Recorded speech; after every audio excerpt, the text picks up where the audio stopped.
Welcome to the Arsenal Vision post-match podcast. Well, then Perez has got the better of it, and he looks to get the better of Schmeichel, and he's done it. Wilson's going to fall here for Alexis.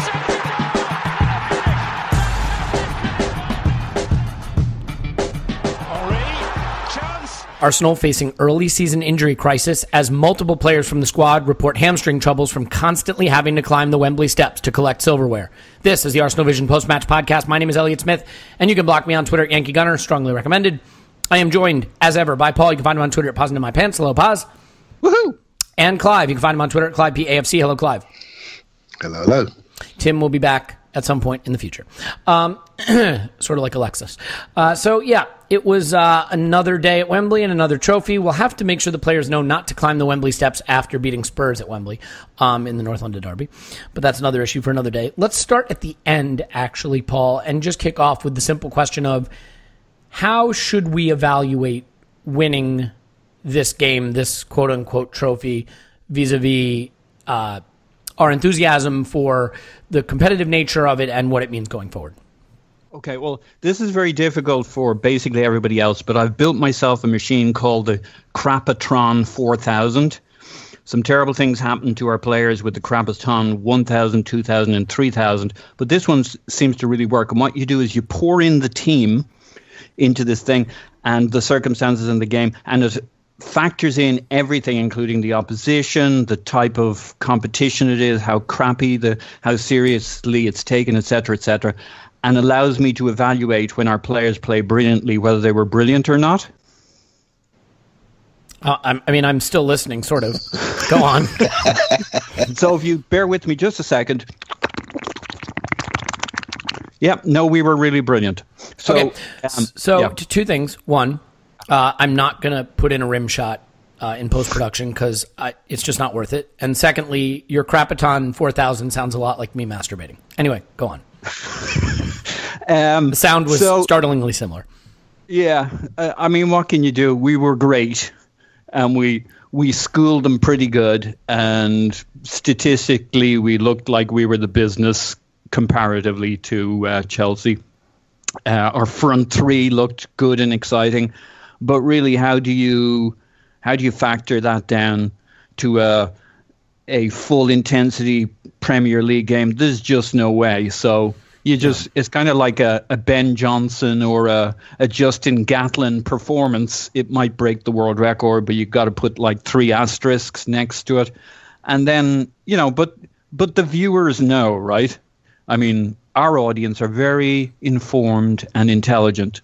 So I think we can gush and flow, and everybody knows it's just the shield. And, otherwise you're kind of reporting on something you didn't see, a performance that wasn't there. Because if you report on the performance that was there, it was really good. And there's plenty of issues to talk about. But even those, the issues you can minimize away, as I might have a tendency to do by saying, yeah, but, when we get this guy back or when the Premier League starts, it'll be, blah, blah, blah.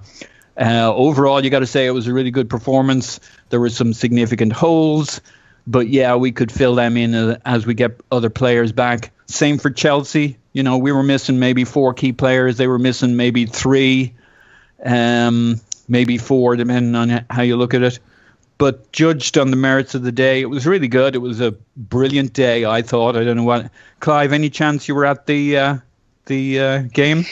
No, I didn't go to the game. I decided to. I had the game to manage, and then I went to the football club and watched it. I had a big drink, so I need to watch this one a little more closely when sober. Look, we're already in full season form here. You got Paul making sec noises and talking about Crapatron 4000 things, and it's full season flow here. And I think, look, the fact is, you can only judge based on what's out there on the pitch. And so far this preseason, it had been fairly mixed, and there had been cause for concern, and the transfer business had, I think, added to some people's consternation and trepidation regarding the season that's upcoming. So, Clive, given that this is sort of a semi-meaningful game, it's not, it's not technically a competitive fixture in some ways, but I think if all you had to do was look at how Chelsea celebrated their first goal, and they seem to be fairly up for it. So, was this much needed encouragement off the back of what has been a little bit of a fear-inducing preseason in some ways? Yeah, I really enjoyed it. And, sometimes, we like to analyse the games, and when it comes down to it, right, we're all fans, and the number one emotion when we watch is emotion, right? So what do you see? How do you feel? And since we've gone to this new formation, I feel different watching them. I enjoy it more. I enjoy what they're doing. I enjoy the shape. I enjoy the flow. And what you could see, especially in the first half, almost immediately, was a group of players on the same wavelength. So regardless of the players, who the individuals are, I tend to look for the sort of team flow and combination when I'm watching. And it jumped out of the screen to me. We were just flowing through the thirds really easily. The ball was moving very, very quickly. Quick decisions, quick passes. Everybody in tune, not keeping it too long. In fact, the longer we did keep it, the more the moves broke down. And I really enjoyed what I'm seeing, and I've enjoyed it for a while now. It's not just the new formation and the freshness that it's given all of us, but just the way that we cover the pitch, and just how it's like simplified people's jobs. They know what they got to do. They know how to do it. And players can just slot in. We did have 3 or 4 out, maybe 5 out, depends on your preferences. And they just slotted in, knowing the job, knowing the role. Right? Iwobi is a great example. Just slot into that position, connect the play, drive the ball, try to make quick decisions around the box. Don't be too sort of pinned down to one role, and see how it goes. So, yeah, regardless of what you think is a friendly or not, I'm looking at signs of encouragement, and I felt very encouraged against a team that I thought were taking it seriously against us. They wanted to win, and so did we, and then I felt we edged it. Yeah, and look, I mean, I know it's a cliche and it's been said a lot before, but I think it is true. It is a game that if you lose it, you write it off. But if you win it, you try to take the positives from it and say that it's a competitive fixture and use it as a springboard for the season to come. So, Paul, I think there are quite a lot of positional situations that are interesting that we can get into, and there are a lot of players I want to cover. But the first one I want to talk about, I think, is the one that has the most people concerned, and that's central midfield. We'll get on to Xhaka's man of the match performance, but it seems clear now that he is turning into the kind of quality of player for us in central midfield that we really hoped when we signed him and that we desperately needed. The issue now seems to be who is going to partner him. And with Ramsey out injured, Elneny got to sort of audition for the role of either backup to Ramsey or potentially a rotational option with Ramsey or even a first choice. What did you make of Elneny as the Xhaka partner? So I thought he did really good. I've been quite critical of him, mainly because I really like him and I want him to succeed as more than just a squad player. He's definitely a guy that I think almost everybody wants to keep around because he's useful and he's never bad. Well, not with 3 at the back anyway. Him and Xhaka, we've seen in the past, can be run through, but you can say that about pretty much all our midfield pairings. In this particular game, I thought he was very good. He lets Xhaka shine with being the deep-lying playmaker. Does a lot of the continuity. He's really like connective tissue. He's like ligaments and stuff. He just keeps things moving. He keeps the play ticking along. He's not box to box really. He doesn't make really decisive runs, but he makes some of them. He's got a kind of a pinch of everything. I just wish he was more of a risk taker. I wish he kind of turned the risk reward dial a little bit more. It's not his natural go-to, but I thought in this game he was pretty progressive. Now, we weren't facing Kante and Matic or Kante and Bakayoko. It was Fabregas, which is plus and minuses for both sides, depending on how you look at it. So we had maybe a little bit more time in midfield than we would have had otherwise. But as we've said, you can only play against what you play, and Fabregas is an important player to them. He can hurt you in other ways. I think they did really well, and I think Xhaka certainly Elneny certainly allows Xhaka to shine. It's whether Elneny can also have a good game at the same time. And yesterday, certainly, I thought it was really good. It was his best. He said it was his best performance for us, and I'd said it was one of his best for us. And, he'd had a couple of okay performances with Xhaka last year. Crystal Palace was one of them where we got schooled. But that could have been just the intensity playing at Crystal Palace and the rest of the team not living up to it. And he did okay at West Ham at home and somebody else at home. We had two decent performances with him, but again, we weren't really contested in midfield. So in some ways, they're an unknown quantity. But you saw what the body language in the tunnel, Cam, if you got to see that. Yeah, he was pretty fired up. Xhaka, yeah.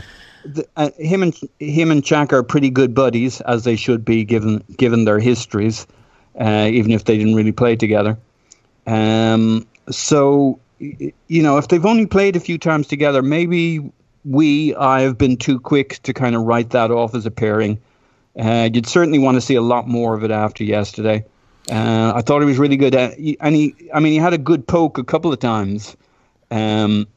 Shots from deep, pushing forward, making runs. So I just felt it was a more aggressive display from him. And I've got the hint from Arsene a few times in his comments in the past that he too would like to see El Neni try and do more, not just connective, not just making it flow, really put his mark on the game, because we want him as more than a squad player. We want a guy who maybe nobody sees him being truly a first 11 starter when everybody's fit, but you want him asking the question and making you miss him when you don't pick him, even if you picked Ramsey ahead of him or whoever it might be. Yeah, but go ahead. One final thing. In your lead-in, it suddenly occurred to me the first time, Xhaka's the first midfielder we picked now, even ahead of a fully fit Ramsey. If you had to pick one or the two, which you don't have to, Xhaka right now seems the more essential, and only Cazorla could shake that, and I'm not sure that's realistic anymore. Yeah, and you see him taking more of a leadership role just in terms of behavior, body language, sort of the team spirit, team ethic thing, which I realize is a nebulous concept, but you see him growing into a leadership role from that deep midfield position where he sees a lot of the pitch and has the ability to sort of watch the game unfolding ahead of him. The problem I have with El Neni is not that he does anything wrong particularly. He recycles possession and he's a safe pair of boots, but what we saw with the Ramsey-Xhaka partnership towards the tail end of last season is that earlier it had been one would go and one would stay. One would make the forward run and one would sit back. But it developed into Xhaka stayed deeper and Ramsey went forward. And I think that dynamic worked best for both players, especially for Xhaka. I think his partner has to be more progressive, has to carry a goal threat, has to have a final ball. And El Neni, if he has it, it's certainly not coming out for Arsenal. He definitely will play the safer option more often. And so it is nice to have someone who can help us with possession and maintain possession. But I think especially against the teams you have to beat to win a title, the bottom half teams. I think the problem with playing El Neni is against a park bus. I just wonder if we will lack enough incision, enough final ball from midfield, or if too much of the responsibility will then fall to assuming he's around, a Mesut Ozil to pick a pass and set somebody up. So a player that I was really impressed by, and a guy that I think is such a bright talent, but went off the rails, kind of lost his way at parts last season, was Alex Iwobi. And so, Clive, Iwobi is one of these players, every summer we have some player in the squad that we're like, oh, if he takes the leap, we're going to be a lot better, and we tend to overhype our players. But I actually really think he's close, and a lot of our best play yesterday was when Iwobi was involved. He obviously still needs to get a little more confidence in front of goal, but the quick feet, the movement in tight spaces, he's not maybe straight line speedy, but speedy in small spaces. What do you make of his performance? He was okay. He's eye-catching. No, I think he's eye-catching, right? But I want you to be honest with yourselves now, right? So, when it comes down to it, doing eye-catching turn, doing eye-catching dribble, and moving the ball is one thing. But then you need to you ask yourself, has he got the conviction to really finish things off, to make the final pass, to really make it count? And that's where I think he needs to improve. I think he's trying a bit too hard. I think he's dancing around the ball a little bit. I think if he trusts his first instinct and does things more instant, I think he'll get more end product. I mean, I like him. I like a lot of our players, but he's one of those players that plays left, right, in the middle, can play in the 4-3-3 as one in the midfield three. What's he going to be eventually? What's he going to be? And I think the development for him this season is to really find his position and really become not such a specialist, but really work on that. And I think because he's physically very strong, people just bounce off him. It's like running into a wardrobe, right? So he's really strong. And if he could add some defensive intensity, I think he could play in different roles and slightly deeper roles. I think he could be really strong in the challenge. And a little bit like El Neni, they're both good technicians that can manipulate the ball really well. But what they lack is defensive intensity in it. And I think El Neni maybe had some time at centre back. I think he's improved at that. I think he's improved at he's sprinting into the challenge. I think in the top games, you need to be able to do both sides of it, not just flashy dribbles into the box, but you need to defend. And if you're looking at Arsenal as a whole, Arsenal in the top 6 teams, we conceded the most goals last year and we conceded the most shots on target. So immediately when we think of our players, we think of them on the ball. We need to start thinking of what they're doing off the ball. How are we protecting the areas of the pitch we need to stop people running through us, as Paul alluded to. That's the biggest development for this group at the moment. We could do 5 or 10 more goals. Everyone could do with that. But we need to stop conceding, and we've got to decide how we want to do that and what type of players we want to do. So Iwobi, yes, bright, seems focused, wants to re-establish himself.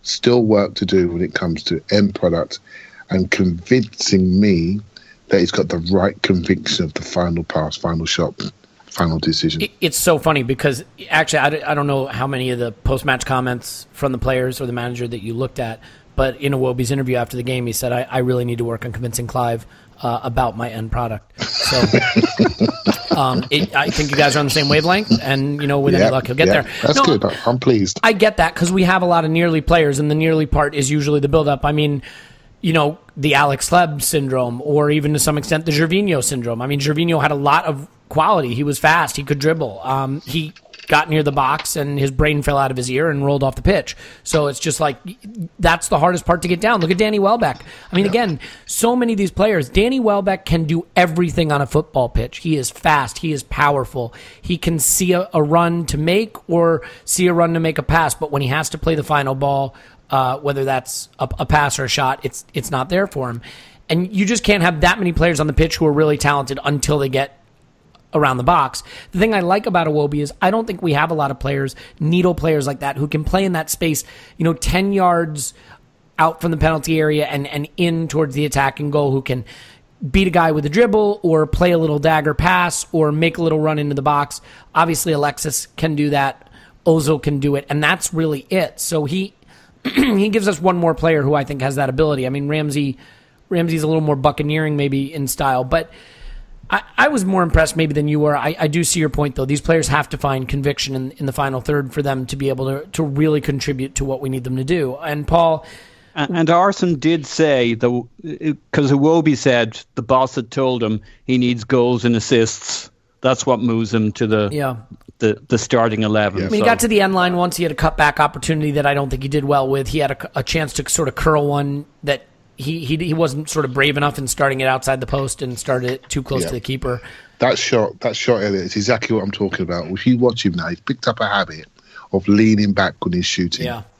And he leans back and he tries to pass it in, and that because he's almost afraid to fail. The goal he scored pre-season, I was really pleased with that. He just smashed Thumped it. Yep. And I was at the game. He's got so much body power. If he lets it go and stops thinking too much, just trust your power, trust your physicality, and start smashing these people out of the way. He did it to Fabregas. He put him on his ass. He's got to trust himself a lot more. Stop trying to be perfect. Stop worrying about being dispossessed. First thing you see, do it, and do it quickly, and do it with conviction, and he'll get more end product by doing that. Yeah. And I mean, Arsene said he had a good eye for goal when he first came into the team, and he scored a few goals when he first came in, and he was pretty good at youth level in his final couple of years. If I'm not that I can follow it that closely, but that's kind of how I remember it. So I think right. Clive is right that if he can trust himself. I mean, his XG chain or his XG build-up, basically his contribution to other people doing goals and assists is like basically league leading. So, I mean, he's doing good work, but that doesn't get you into the first 11. He's helping other people shine, but in a 3-4-3, there's only a couple of spots that he can play, and any of those spots have to provide goals and assists. Helping other people do goals and assists really doesn't work so good in a 3-4-3. Well, it's tough, and this is where football can be cruel, because if Alexis stays, and obviously that's a big if, but assuming he does, he's not taking Alexis or Ozil's role in the two behind the striker, and he's not taking the role of the striker. So he would be the rotational option into one of those positions. But then if you do the ruthless thing and go out and get a Thomas Lemar, for example, Thomas Lemar is going to play in one of those positions ahead of Iwobi, and suddenly you have this very talented young player who doesn't see a clear path to first-team football, and that's the cruelty of the modern game. One player who is going to have end product, and it's the reason he was brought in, is Alexander Lacazette. I think sort of a mixed day, fair to say. He had the 2 touches in the box and the curling shot that hit the post, and if that goes in, we're probably saying he did exactly what he was brought in to do, take his one chance and finish it spectacularly, but it didn't, and so he's a donkey, and we should get rid of him, or at least not play him for a while. I'm kidding. Paul, any takeaways from Lacazette? Yeah. So we were promised a player who knows his way around the penalty box, specifically the 6-yard box, and how to ghost into there. I'm going to stop you. It's 18 yards. Like, it's not that big. You don't it's pretty easy to find your way around. Like, it's a rectangle. There's a goal on one side. Elliot, I'm short on time. Okay, sorry. Go ahead. You don't need Google Maps. You know what I'm saying? That's all I'm trying to say. Yes, but it's how you finesse it, Elliot. How? Fair enough. Yeah. So, technical, high completion rate, high accuracy and technicality with his passing. What he does well. And I think we really saw that in the little he did. Everything kind of came off. He was involved in 2 really good counterattacks. One where he was at the origin of it, then picked up the ball from Bellerin, then fed it across and got back on for the shot. He might have had a clear goal-scoring opportunity. Welbeck was 1 touch away from feeding it to him on a counterattack when Welbeck got fouled, when he got pulled from the back. Yeah. And I also feel that you can tell a lot about a man's character by his vices as well as his virtues, and you can tell a lot about a striker by their misses. I mean, that was one hell of a miss. He didn't do a Welbeck. He didn't do a Courtois penalty. He missed like Thierry Henry would like to miss, right? Just off the inside of the post, another inch, curving inwards. And when you look at why it went out that wide, getting around Gary Cahill's giant arse, he kind of needed to swing it from wide right back in. So I was quite heartened by that as a miss, and his attitude which is it'll go in next time. So on that, there's all of that side. Then people might want to. I know Linus has a concern he may not impress himself on the game, and that's been Linus, by the way, Mean Lean, the man yeah. who runs Arsenal Vision, who used to do some preamble at the start of this podcast, but has since decided that it's not worth his time. Yeah, go ahead. Yeah, too busy. But the only thing I'd say is while he did some really nice things in terms of build-up, but yeah, mostly you'd say he was pretty quiet except when it kind of counted had he scored. I forget which manager talked about that recently when defending a striker, which says you can have a striker who's involved in build-up and really busy, or a striker who appears from nowhere and puts the ball away. But you kind of can't have both. If he's going to disappear off the radar and pop up where the defenders didn't see him coming, he can't be Mr. Build-Up too. So you take your pick. So it's been a while since we've had he's had a couple of goals in preseason. You say, well, what do they really mean? But what I liked about all of the goals was not so much the finish, which was fine. It was the kind of ghosting in. There were other people who could have made that run, other people who did make a run, but he was the guy who adjusts his speed so that he arrives in the pocket just at the right moment without a marker. So, I think what you're trying to say is he knows his way around the penalty area. That'd be a good way to say that. Okay. All right, I'm done. So Paul, but I mean, contrast that, with a player like Danny Welbeck, and Welbeck is such a conundrum for me because he he can't finish. What's the expression for toffee? I don't understand what the fuck that means, by the way. But I mean, he is not a good finisher. Means, but Elliot, if you offered him toffee, he wouldn't get any better. Oh, well, is toffee something that makes some people better and not others? Like, is there some quality about toffee that's like spinach for Popeye? They love it in England. It's inexplicable, but they love toffee in England. Yeah, all right. Well, blood pudding too, but you know. So anyway, look, the thing about Danny Welbeck is so fast, so strong, so dynamic, such good runs, nipping at the heels of the defenders. You know, he took it right off. Whose foot was it? Was it Alonso's foot that he took it off of? Yeah. Azpilicueta. Azpilicueta, thank you. Yeah, I mean, he's involved a lot. He's constantly noticeable. He's one of those players that doesn't drift out of games. Yeah, but then, you know... He's a brilliant decoy. I think it's a great comparison. He's almost the opposite of at least how I described Lacazette. Yeah, but so this is my question for you, Paul. I mean, obviously, there's been some discussion lately. We might have a £30 million offer from Everton for Welbeck, and I'm seeing a lot of sell. You know, and then some people are saying we should sell Giroud. For my money, for my money, when I watch us play and Danny Welbeck starts, I almost always see us put in a more dynamic performance. I rarely see us just sort of drift through the game lifelessly. And with all due respect to Giroud, who finishes much, much better than Welbeck, there are some stagnant performances with Giroud in the side. I mean, is Welbeck's dynamism and contribution to our overall play as good as I'm making it out? Do you see him as being as valuable as that for someone who does not have the end product he needs to have? Yeah. You know, I kind of have a joke wandering around my head that one of these days, the world's most brilliant decoy, the other team is just going to let him go because he can't finish for toffee.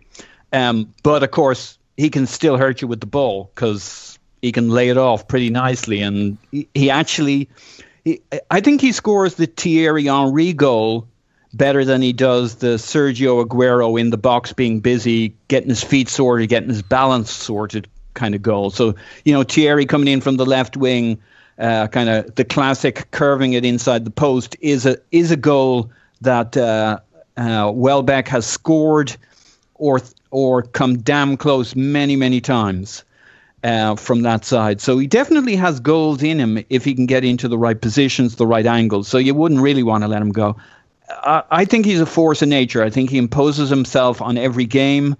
Even if he's 3/4 fit, he's just unstoppable. There was one moment I've kind of been bitching about him not like lifting his legs and really going for it when he runs, but there was one moment he really had to stretch out and go for the ball, and he just, like he always goes past players, he just surged past because that was the only way to reach the ball in time.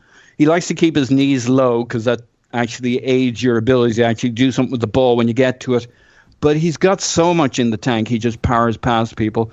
And I think it was a big piece of why our front three, Iwobi's really good at running at defences. Chelsea's really good at keeping their defence tight, but Iwobi had quite a bit of joy. And I think a big part of that was Danny making the runs, tearing at the fabric of their defence, and Lacazette doing his thing too. I think there were two really intelligent runners making Danny look very dangerous. Iwobi looking very dangerous when he attacked the penalty area and finding those gaps and people to play off. Yeah, there's no chance we'll sell Welbeck, in my opinion, and no chance I'd want to. And as Clive was nudging, I think we saw yesterday, weirdly, the reason why you absolutely would not want to sell Giroud. Yeah, he didn't score the goal, but the goal scored by Kolasinac was a classic Giroud goal. It was, in fact, the commentator thought it was Giroud. I thought it should have been Giroud. All right, look, I will forgive me for being anti-Giroud. We are not giving Giroud goals that other people score. We're not doing it. I'm not having it. You're so unfair, Elliot.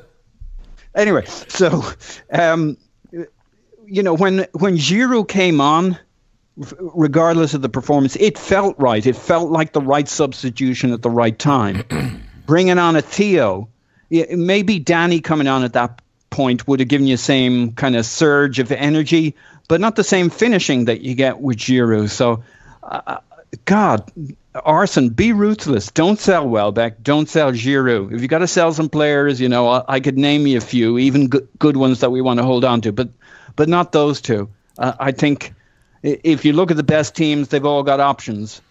I guess my problem with that, Paul, is like you got Lacazette, you got Danny Welbeck, you got Giroud. Alexis might want some time at center forward. You have Theo Walcott, who I don't think is a fit for the two behind the one, so his only position may be center forward. And at some point you say, that's not a balanced squad, and you got to get money somewhere. So if Giroud on the wrong side of 30 is worth £30 million, and then you just have a clear idea of who your options are up front, I think at some point you have to make hard. All right, play Alexis. Yes, but is there someone that's going to buy Theo on his wage? I mean, maybe. Yeah. But there definitely are people prepared to buy Olivier Giroud.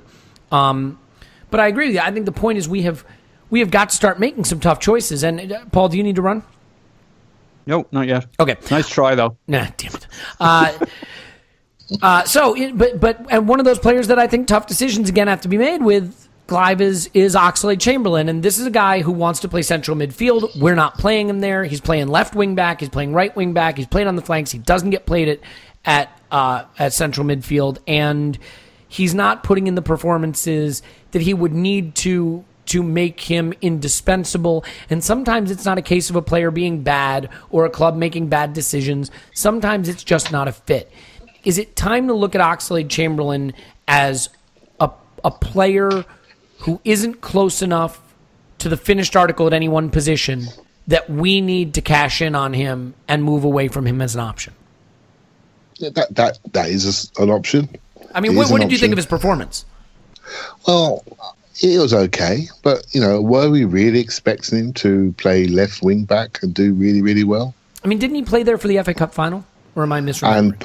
And pulled out a 7 out of 10 performance as a whole team produced a 9 out of 10 performance. So I thought what he does well is he matches up Moses physically, and he did well against Moses on the day.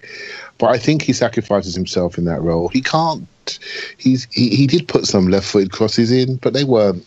You could tell that he was looking after his technique and he was playing a bit safe as he was striking it. A lot of them were hitting the first man. When he came inside his right foot, he was better, and he sort of recycled it out to the right side. But yeah, it's not his position, and so what we've all done is we've gone and judged him on that. And look, we're all sort of tainted by the fact we're thinking, well, look, mate, you've been at us for many, many years now. You're well paid to play for a top level club. Why won't you sign the contract? If you don't want to sign the contract, let's have a look at what you actually do. You're not the first choice right wing back. You're not the first choice left wing back. You're not the first choice centre midfield. So you know what? We've got too many players. Let's sell you.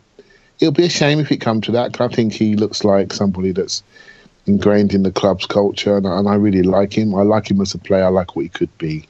We spoke about Theo Walcott at nearly 29. We're ready to sell Oxlade-Chamberlain at 23. I feel as though I would like him to want to stay here. If he doesn't want to stay here, then we should cash in. And when he's going to go somewhere, he's going to regret it, because he won't be first choice at any other top 4 club, and he'll end up in a similar situation. And so I hope he does sort it out. And I like what the player could be. Yes, we all know his frailties. Yes, we know he's inconsistent. Yes, we know he loses There's so the ball. many of the basics wrong. I mean, that's really what's frustrating. I mean, his best things are things where he's using his physical gifts, running past people, his strength to push the ball past and power past people or dribble out of tight spaces. When he's doing that, he looks a very talented player. But the basics, the simple passes, the easy decisions, and worse, the final ball decisions, none of that seems to be there for him. Well, as Tim's always said in the past, right, and I quote one of his lines, he said he struggles to see Alexis and Oxlade-Chamberlain in the same team. And the reason he gives that is he says they're both losing possession. But we suffer it with Alexis because he's top assist, top goal scorer. But we don't quite get the end product. Like, we got more end product from Oxlade-Chamberlain last season than any other season. We don't suffer it the same because we don't get the reward. We get all the risk. We don't get the consistent reward. But we can all see the ceiling. We can all see the potential. And we're waiting. We've waited for many players. We've waited for Ramsey. We've waited for Walcott. We've waited for Gibbs. We're waiting for Jack. We're waiting for many, many players. But people are running out of patience with him. And they feel as though he should be more... he should be more privileged to play for us rather than looking at ways to go away. So, I'm easy. I'm easy whichever way it goes, but I want him to want to stay and want to produce and want to improve. The squad is so big, we don't appear to be able to buy until we sell. And as you start to look at players, whether it's Giroud or Welbeck or Theo or Ox, those are players that could all be big contributors for us or other teams.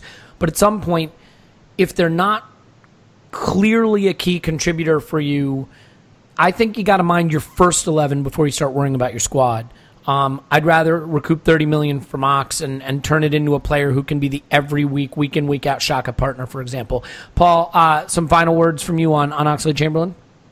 Yeah, I agree mostly with Clive in terms of his evaluation of the player. I was trying to win an argument on the Twitters the other day, and when I went back, I was shocked. Yeah, I went back to last year, and I was shocked how many times Ox had started on the left. I thought he started mostly on the right and occasionally on the left, and that was a bit unfair of him. But he mostly started on the left. I think, just making up a few numbers, it was like 8 on the left, 1 or 2 in midfield, and then just 3 on the right, something like that. But that kind of split. And if we're judging his season last year, and he did pretty damn good a few times when he played for us and other times not so good, I think we need to split it down the middle and say, let's judge Oxlade-Chamberlain based on playing on the right or playing in the middle. And the last bunch of times I've seen him, he's a super exciting player. I wouldn't want playing against me. And the times I've seen him on the left, you would make excuses for him because it's not really fair to him. I think he's done okay, but you certainly wouldn't go out and get that player to play in that position. So it's tough, though, because we haven't seen enough days when he plays good, but then we haven't played him enough on the right and in central midfield. Playing on the left should be good for him, but it doesn't show him to his best abilities. So personally, I'm still really keen to keep him. The only reason I would want to see the Ox go is if it was the only way we could get in the cash to get some key player we wanted. And I know I can't keep all the players I want. But no, I definitely rate Ox still much higher than you. I think he does a lot of things very well when in his right positions. And so what I would say, Paul, badly when in his wrong position. Yeah, Welbeck has clear deficiencies in his game and clear qualities. But when Welbeck is on the pitch, I think he makes Arsenal play better than some of the alternatives we could put on the pitch. I have not yet seen Ox play any position for us where I thought he makes us better, and I'd rather he be the option at that position than the alternatives. I mean, I have. When at his best at right wing back, I was trying to work out how Bellerin. Yep. Unless Bellerin is at his tops, which he hasn't been for a while. So, you can go and defend Bellerin if you like. But Ox at his tops last year was better than Bellerin for 90% of his games. Yeah, you know what? That's fair. And Ox in central midfield was a revelation. Now, he wasn't in none of these scenarios was he fully tested across as enough games and against enough tough opposition, but he looked like the fucking messiah in midfield for a couple of games, doing what Cazorla did for us, swinging balls like Xhaka does from midfield. So something really interesting there. And you can't dismiss the fact that he can run out of defence, beat people hands down when we've reached a point of the game where nobody else can get in behind them or shake up their defence. He can do things nobody else can at his best. Now, I still recognise most of the weaknesses to most of the degree you talk about. So maybe it's just a question of degree. I just look at the player who played against AC Milan in the home leg of that Champions League tie where we went out, and he played on the right wing and he roasted them. They could not stop him. He was rampant, and he was rampant because he was just too fast, too powerful, could push the ball, could get by his man, and create opportunities. And I look at the player he is now, and I don't see a different, better player. I see the same player he was then.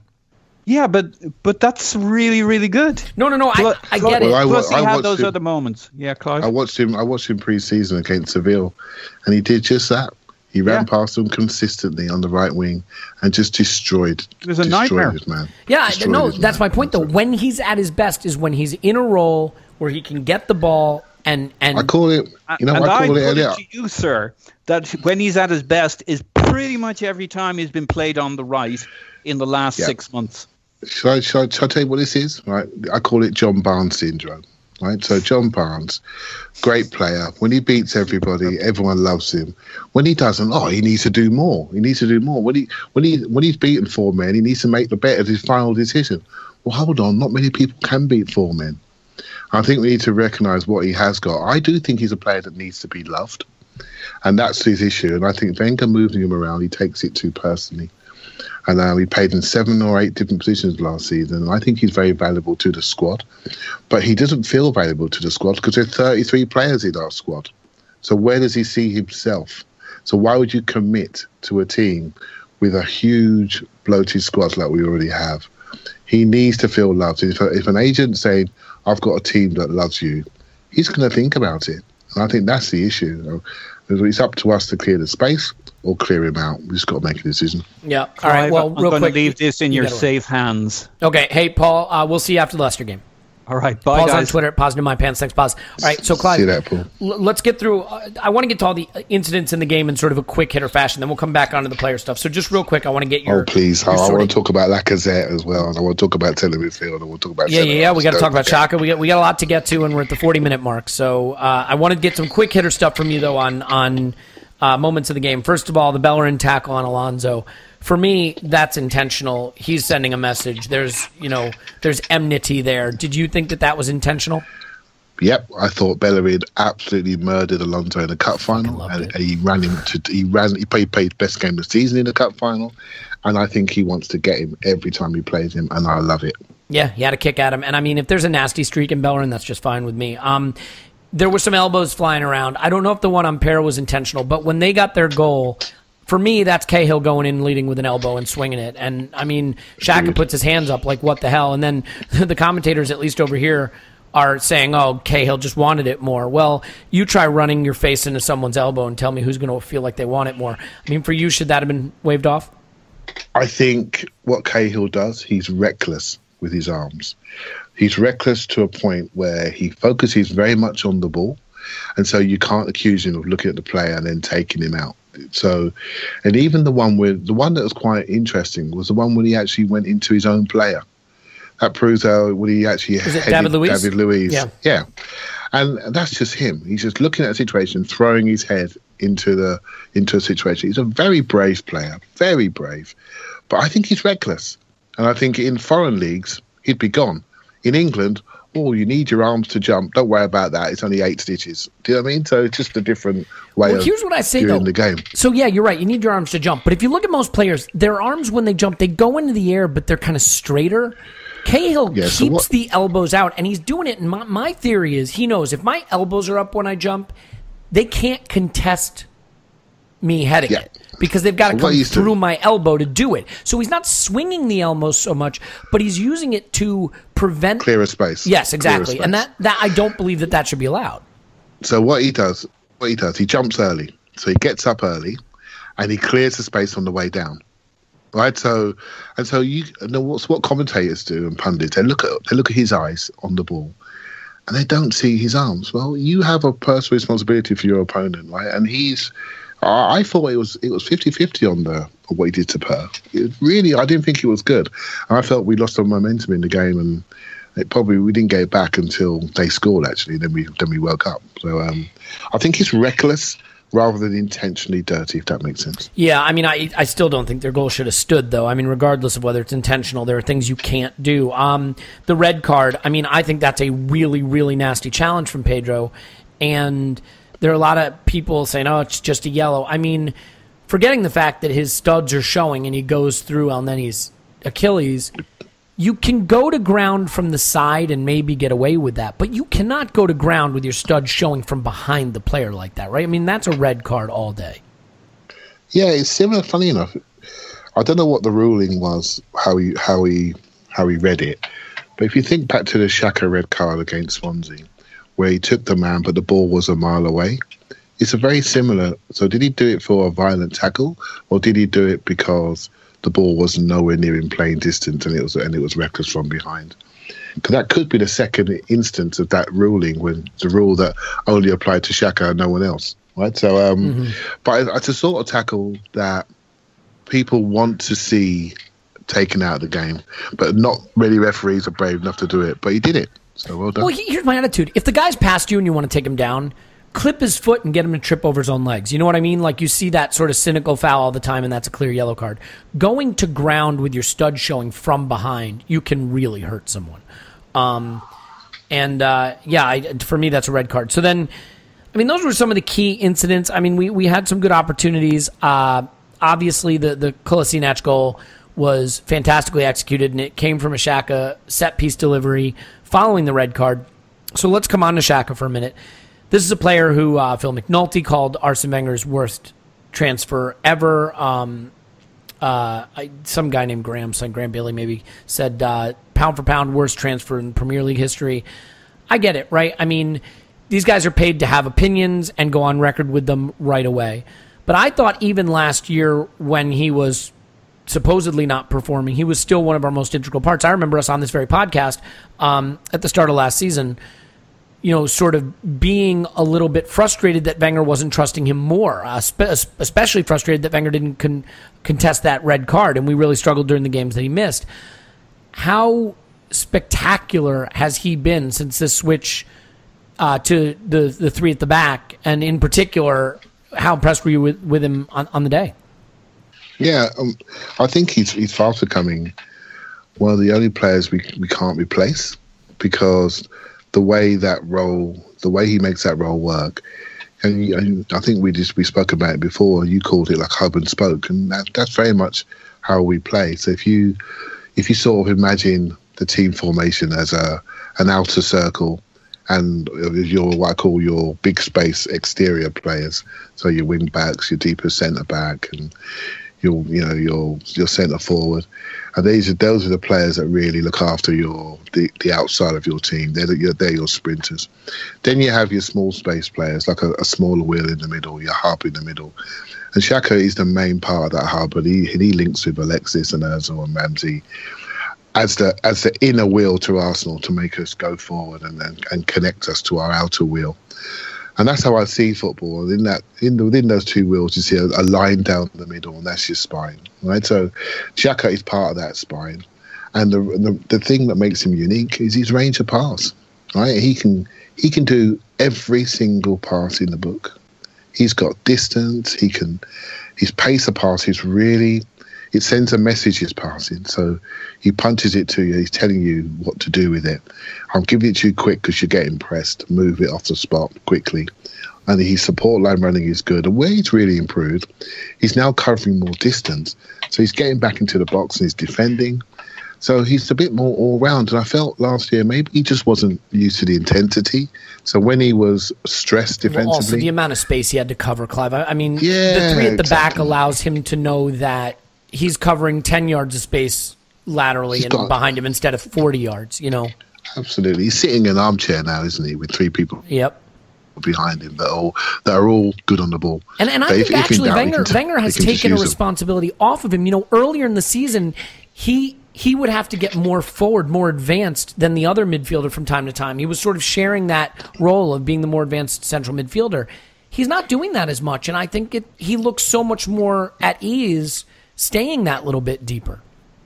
Yeah, I mean, there are people that said when he arrived here that he could be our next captain. And people laughed at the time. And I always, centre midfield, my position I always look at the most. And I just think he's unique. Right? If you look around the league, right, so there's not many people like him. There's not many people. That shot, if it had gone in, that was a fantastic shot. Yeah, it's just unbelievable. And the red cards he was getting too, and the bad challenges, they weren't dirty. It wasn't like violent play. It was more that he was too far up the pitch. A guy was getting past him, and Yeah, he felt he had to take him out. Yeah, and by sitting deeper, he's not exposed. Exactly. That's exactly He's right. not exposed. Yeah. He's not exposed anymore, so he's panicking less. He's making better decisions. Oh, guess what? He's 24 now. He's learning. That's all it takes. And what people are quick to write him off. And yes, there were periods when he didn't look very athletic, but if you're covering 20 yards of space and then doing a doggy run to uncover the next 20 yards, eventually you're going to look tired. The whole unit looks better positionally. We just cover the pitch in a better way. And if he misses a tackle, if someone pops off his left shoulder, Monreal comes in and nicks it right next to him, and we move from there. And his main role is to be available, and he's always been available. He knows how to do support line runs, and he's always got a picture. So his head's always on the spin. He checks his shoulders all the time, and he moves it really quickly. Yeah, he's a brilliant player. I don't think any Arsenal fan needs to be convinced any longer. And most of us were convinced end of last season, and we're 100% convinced. And all I'm thinking about is now, okay, we've now created another single point of failure, because who can do that role when he's not there? Potentially, in a different way, El Neni could connect us.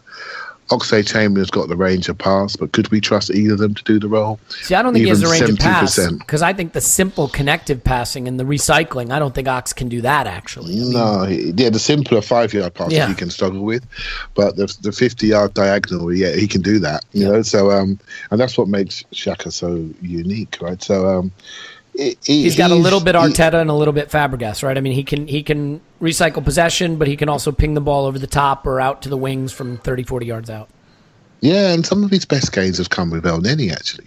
And I always felt in a 4-2-3-1, the best partnership for 4-2-3-1 was actually Xhaka and El Neni.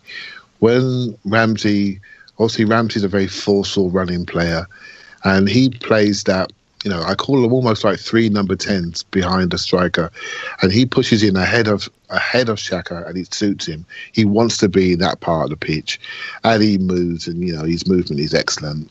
But when it comes to being a partnership, I still feel we concede too many shots. So you have to ask yourself the question, why? And so I like El Neni, I like what he does, but he wasn't intense enough. He's improved his intensity, and it's allowed more trauma. It allowed us to pick up the ball in broken play, and Xhaka can play an early pass. And I think we got another option. I'm not saying El Neni's the man.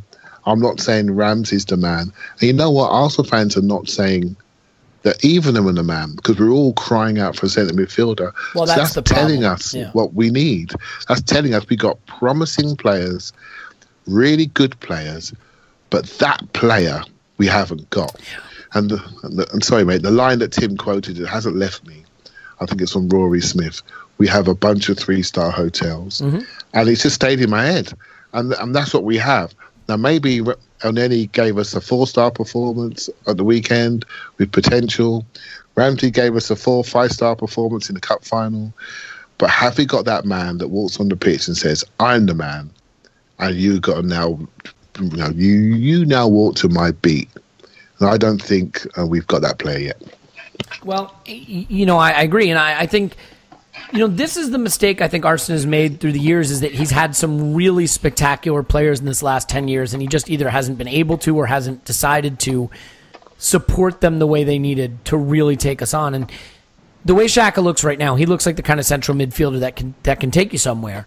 He needs a partner that really suits his game and can take the team forward. And for me, the difference between Xhaka and Santi Cazorla is that Xhaka doesn't have a dribble. He can't get out of tight spaces with his feet. He can't carry the ball. Yeah. He's going to progress the ball with passes, and he's going to look to make the more progressive, more challenging pass when he can make it, and that's great.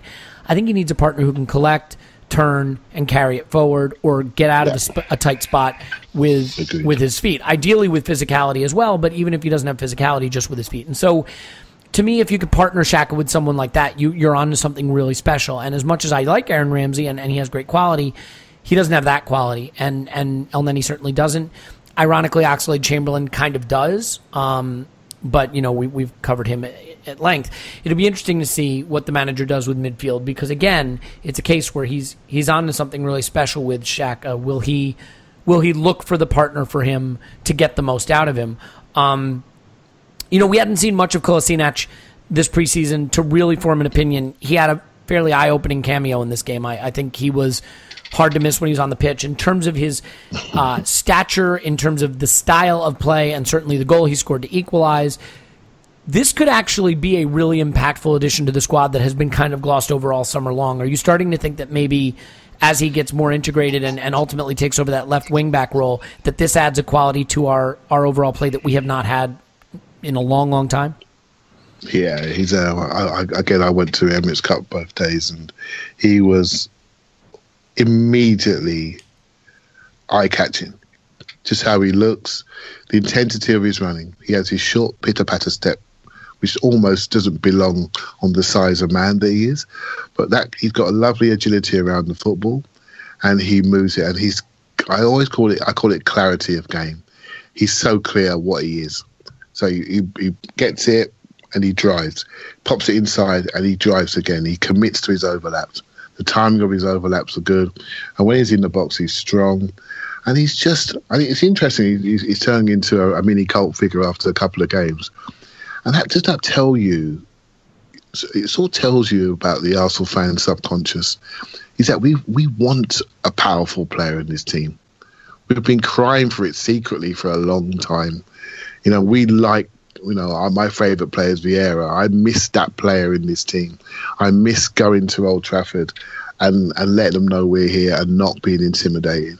And we've finally got a player that's as strong as anybody in the league, and everyone's excited, which tells us what we really secretly want. It's like we're missing that ingredient in the group. And he's just a serious professional that looks like he wants to dominate his area, and I love that about players. And hopefully he's going to be as impactful as he seems to be already in 2 games. Yeah, and hopefully also it won't be a case with so many of Arsenal signings lately where he gets played in a few positions that aren't his best at first and maybe doesn't get to start a lot of games in early and gets integrated slowly. I mean, I'd love to see him playing left wing back against Leicester on Friday. So, agreed. All right, a lot still to come on to here, and we're approaching the hour mark. So zipping through just really quickly, I mean, I want to get to the penalty shootout just for a second. And hilariousness of Courtois' miss aside, and then Morata missing, and the fact that we won a penalty shootout without Czech saving a penalty still. I think one thing that has been leveled at Arsenal is that we are fragile, that we are mentally fragile, that we have this fragility. And Arsene is always laughed at when he talks about our great mental strength. I mean, I know it's just the Community Shield, and it doesn't matter that much, but is it kind of encouraging to see a group of Arsenal players all step up and all put their penalties in the back of the net? I mean, that really is more a test of mental resolve than it is physical capabilities, because any professional footballer can, when the pressure is off, stick a penalty in the back of the net. Doing it when the pressure is even, 75% on can make that different, as we saw with Morata and Courtois. So for you, is the nice thing there not just that it gave us the win, but that it's maybe just a little signal that we have some players that have a little bit more bottle about them? Yeah, I mean, I think it was only a few months ago we were talking about our inability to win big games. I'm not saying that's a big game, but I haven't forgotten the City and Chelsea games last season. Right? They were big games, and we delivered in those games. And we delivered in different ways, going behind in one game and then coming back to win it, and then winning the cup final well. Could have won it by more. And we went into this game, and I didn't feel we were going to be inferior in any which way or form. And the extra security of the extra defender makes me feel confident. Mentally, we're growing up. I mean, we're growing up. So I'm hastened to be over positive and over encouraged. But I've been encouraged for a while now. The trend line is good. The results are good. I know people are saying we're still conceding, but I feel better. I feel better as we move through the pitch. I like what I'm seeing. I like how we're finding players. And I just think we just need to do the work now with the squad, the housekeeping that's required, just to sharpen minds, to let people know, yes, you belong here. I want you. So you now start playing like that. And the ones that are not wanted can go and do their careers elsewhere and make their millions. If we do that, I think we'll see another edge, and I think it'd be good. Yeah, it's tough because, I mean, it's hard to look at this squad and see, without Ozil and without Alexis, and say, as encouraging as this was, and it was encouraging, Welbeck, Iwobi, Elneny, Xhaka, these aren't big goal getters. If Lacazette's not going to get you 30, this could be a team that's short on goals if we don't have Alexis and Ozil playing the whole season and playing well. So, I mean, that's my next question. Just in terms of the lineup, seeing us without Ozil, without Alexis, without Ramsey, I wasn't so worried for what it would mean on the day, but I was worried for what it means going forward. Do you have any concerns? I mean, at this point, it sure looks like Alexis is not going to play against Leicester. Ozil and Ramsey are already being talked about as potentially missing. I mean, how concerned are you that I mean, with respect to Ramsey, I don't think it's an issue beyond injury, but how concerned are you now that maybe one or both might be gone? Well, Ozil and Alexis? Yeah. Yeah, well, it's almost like you can't worry about it because the decision has been taken.